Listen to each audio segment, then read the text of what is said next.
I'll teach you for being a creepy you get the point.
The following message is transmitted at the request of the Food and Drug Administration and the Centers of Disease Control.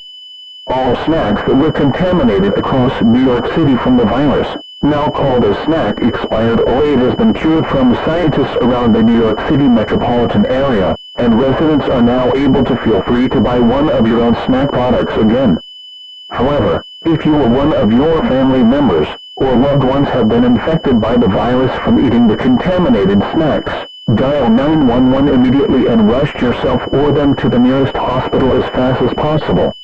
Make sure you throw out any of the contaminated snacks before buying a newer one. Regular programming will now resume. Thanks for your cooperation.